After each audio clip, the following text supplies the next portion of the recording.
Hey, what's going on, everyone? So I haven't been doing many videos on here lately because I've just been busy, but I actually have seen a lot of movies in theaters and just a few at home, but I have seen a lot. So I'm just going to go with the first movie that I've seen recently, and that is Danny Boyle's, the first movie I've seen of my stretch where I haven't reviewed, and that's Danny Boyle's Trance. Uh, I didn't have very high expectations going into Trance. It kind of got very mixed reviews. People either really liked it or they didn't like it much. Um, but everyone said like the visuals are great, the story's pretty good, but it just goes too far and it gets too complex.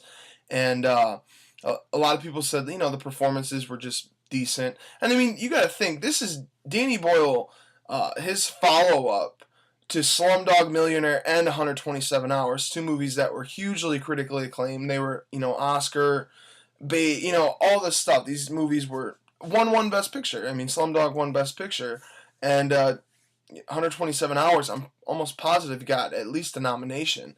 I know James Franco and him both got nominations, but this is a huge follow-up. So if it's coming out in March, it's not nearly on the level of those two movies, or at least are different types of movies. And this definitely was. This is very, original Danny Boyle, trippy, hypnotic type film.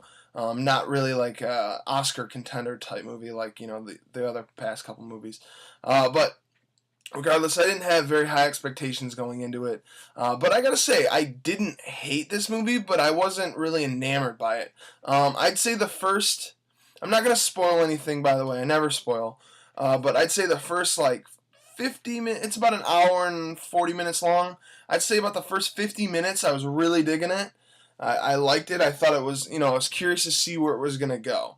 And then when you find out where it's going to go, I started to really lose track. There's about 5 or 6 twists in this movie, and with each twist, they don't really make much sense. So what they have to do is, through dialogue, explain to you the twist. I'm not going to spoil it, but this is what happens. The twist happens, and then Rosario Dawson will be explaining to the viewer and to the character in the film what just happened. And I think that's kind of cheating. I don't think a movie, if it doesn't know its audience, and don't dumb us down, don't tell us what's happening, let us figure it out. You don't have to explain every single thing that's happening. And if you do, your movie is doing something wrong. And that's my biggest problem with this movie. Some of the great mind benders of all time, they don't explain to you the twist, because that defeats the purpose. The reason is we want to figure it out ourselves what's going on. And with each twist, I kind of feel the same way. I like what's it called? Side Effects more than this. But there's in that movie there was more.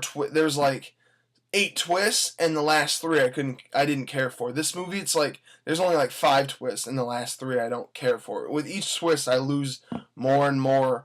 I lose my feelings for the movie with each twist.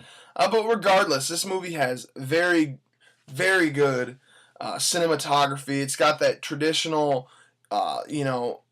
crazy angles and just trippy cinematography from Danny Boyle. There's a lot of really cool stuff, and the music. Obviously he's really famous for coming around in the MTV times, so he mixes a lot of hypnotic music with his movies. That's being said with all movies of his, but specifically this one really shows. It goes back to the old days with hypnotic music and trippy stuff along with the visuals. It was very, it puts you in a trance. I mean, that sounds cliche to use it like that, but it really does. The performances were fine. I actually liked Rosario Dawson the most. She's the one that stood out to me the most because I haven't seen her do that many films that I really enjoy. So when she does a movie that I enjoy, it kind of sticks out. Or a performance that I enjoy, I should say. But just I don't know. I wasn't enamored entirely by the movie. I really began to just lose interest in it. But like I said, it wasn't a bad movie. It was a disappointing movie, but I didn't have very high expectations already, so it's not like, it was. I'm bummed out that I was disappointed by it. But I think it's worth a shot if you like Danny Boyle, and I think it's worth a shot if you like these types of movies. So just, check it out if you guys are into that. But like I said, hold it with a grain of salt. It's not a great movie by any means. I think it's just a decent movie. I'm gonna give it a 7 out of 10. With time, who knows if that'll go up or down.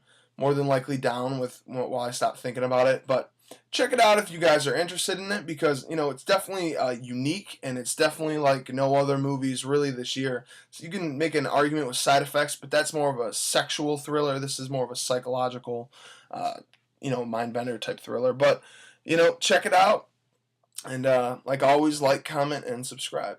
Thanks, guys.